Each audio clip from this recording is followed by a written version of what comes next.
Hello my YouTube family, हमारे YouTube channel में आपका स्वागत है। गणेश जी की कृपा आप सब पर बनी रहे, आप लोग धन धान से पूर्ण रहें, निरोग रहें। हम आपके लिए लेके आए हैं जेठ मास संकटी चतुर्थी की व्रत कथा और महात्म्य। संकटी गणेश चतुर्थी व्रत प्रत्येक मास के कृष्ण पक्ष की चतुर्दशी को किया जाता है। प्रत्येक मास के कृष्ण पक्ष की चतुर्दशी को किया जाने वाला व्रत श्रेष्ठ संकटी गणेश चतुर्थी व्रत कहलाता है। भविष्य पुराण में कहा गया है कि जब मन संकटों से घिरा महसूस करें तो गणेश चतुर्थी का व्रत करें। इससे कष्ट दूर होते हैं और धर्म, अर्थ, मोक्ष, विद्या, धन व आरोग्य की प्राप्ति होती है। दयादेव नामक ब्राह्मण की कथा हम आपको सुनाते हैं। कथा पूरा जरूर सुनिएगा। कथा अच्छी लगे तो गणेश जी कमेंट बॉक्स में लिखना ना भूलिएगा। पार्वती जी ने पूछा कि हे पुत्र, ज्येष्ठ मास की चतुर्थी किस प्रकार पूजन करना चाहिए? इस महीने के गणेश जी का क्या नाम है? भोजन के रूप में कौन कौन सा पदार्थ ग्रहण करना चाहिए? इसकी विधि आप संक्षेप में कीजिए। गणेश जी ने कहा, हे माता, ज्येष्ठ कृष्ण चतुर्थी सौभाग्य एवं प्रदायिनी है। इस दिन आँखों मूषक रथा नामक गणेश जी की पूजा भक्ति भाव पूर्वक करनी चाहिए। इस दिन घी निर्मित भोज्य पदार्थ अर्थात हलवा, लड्डू, पूड़ी आदि बनाकर गणेश जी को अर्पित करें। ब्राह्मण को भोजन के पश्चात भोजन कराएं। हे पार्वती माता, इससे संबंधित मैं पूर्वकालीन इतिहास का वर्णन करता हूँ। गणेश जी पूजा और व्रत की विधि को जो पुराण में वर्णित है उसे सुनिए। सतयुग में 100 यज्ञ करने वाले एक पृथु नामक राजा हुए। उन्होंने राज्यांतर्गत दयादेव नामक एक ब्राह्मण रहते थे। वेदों में निष्णात उनके 4 पुत्र थे। पिता ने अपने पुत्रों का विवाह गृहसूत्र से वैदिक विधान से कर दिया।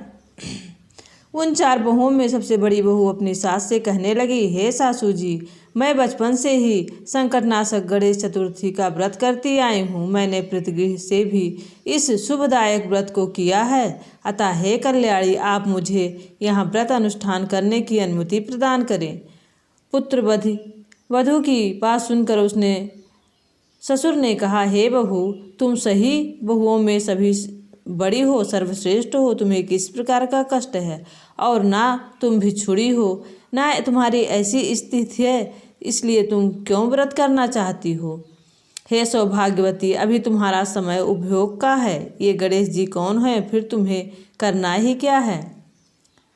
कुछ समय पश्चात बड़ी बहू गर्भवती हो गई। 10 मास के बाद उन्हें सुंदर बालक को जन्म दिया। उसकी सास बराबर बहू को व्रत करने का निषेध करने लगी और व्रत छोड़ने के लिए बहू को बाध्य करने लगी। व्रत भंग होने के फलस्वरूप गणेश जी कुछ दिनों में कुपित हो गए और उनके पुत्र के विवाह काल में वर वधू के सुमंगली के समय उसके पुत्र का अपहरण कर लिया।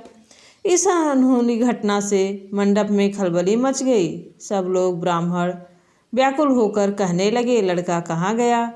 किसने अपहरण कर लिया है? बरातियों द्वारा ऐसा समाचार पाकर उसकी माता अपने ससुर दयादेव से रो रो कर कहने लगी, हे ससुर जी, आपने मेरे गणेश जी के व्रत को छुड़वा दिया है, जिसके परिणाम स्वरूप ही मेरा पुत्र गायब हो गया है।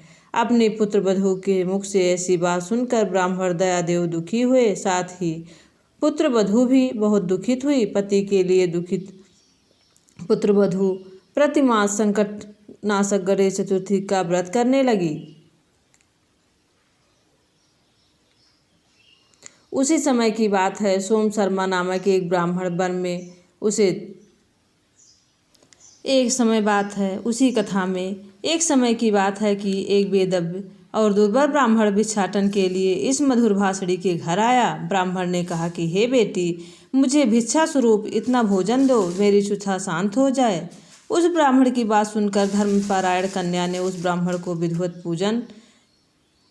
पूजन किया। भक्ति भाव से भोजन कराने के बाद वस्त्र आदि दिए। कन्या की सेवा से संतुष्ट होकर ब्राह्मण कहने लगा, हे कल्याणी, हम तुम पर प्रसन्न हैं। तुम अपनी इच्छा अनुकूल मुझे वरदान प्राप्त कर लो। मैं ब्राह्मण भेषधारी गणेश हूँ और तुम्हारी प्रीत के कारण आया हूँ। ब्राह्मण की बात सुनकर कन्या हाथ जोड़कर निवेदन करने लगी, हे विघ्नेश्वर, यदि आप प्रसन्न हैं तो मेरे के दर्शन करा दीजिए। कन्या की बात सुनकर गणेश जी ने कहा, हे सुंदर विचारों वाली, तुम जो चाहती हो वही होगा, तुम्हारा पति शीघ्र ही आवेगा। कन्या को इस प्रकार का वरदान देकर गणेश जी अंतर्ध्यान हो गए।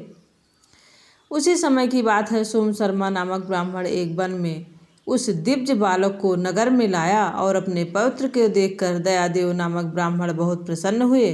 बालक की माता के हर्ष की तो सीमा न रही, साथ ही संपूर्ण नगरवासी भी उत्साहित हुए। बालक की माता के पुत्र को अपनी छाती से लगा लिया और कहने लगी कि गणेश जी की प्रसाद से ही मैंने खोए हुए पुत्र को प्राप्त किया है। फिर से मंडप का निर्माण हुआ और विधिपूर्वक वैवाहिक कार्यक्रम संपन्न किया गया। वह भाग्यशाली कन्या अपने पति को पाकर धन्य उठी। जेठ मास के कृष्ण पक्ष की चतुर्थी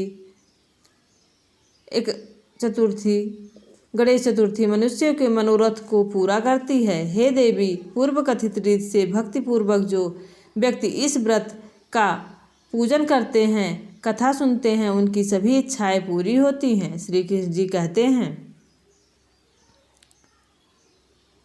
कि हे राजन युधिष्ठिर, भगवान गणेश जी के व्रत का महात्म्य है। हे महाराज, आपने शत्रुओं के विनाशार्थ आप भी इस व्रत को करिए।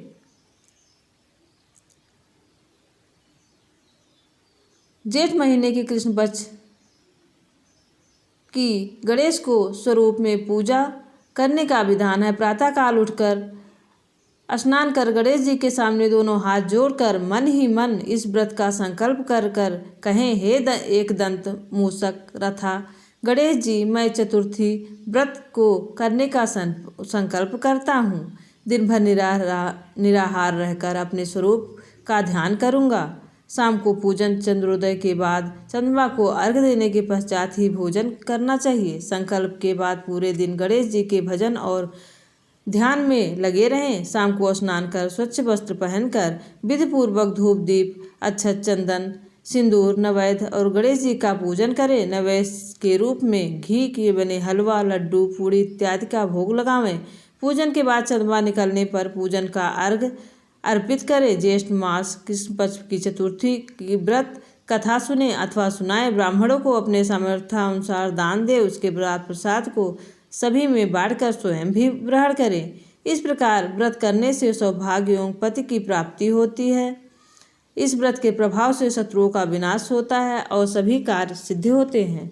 आपको हमारी ये कथा अच्छी लगी हो तो प्लीज़ लाइक शेयर सब्सक्राइब करिएगा। कमेंट बॉक्स में गणेश जी लिखना ना भूलिएगा। प्रभु भक्ति में ही सारा सार है। आप चाहे धन दुनिया की चाहे जितनी दौलत कमा लें, लेकिन प्रभु के चरणों में प्रभु के नाम पर जो शांति है वो आपको कहीं नहीं मिलेगी। तो मेरे गणेश जी के नाम पर कमेंट बॉक्स में गणेश जी जरूर लिखिएगा।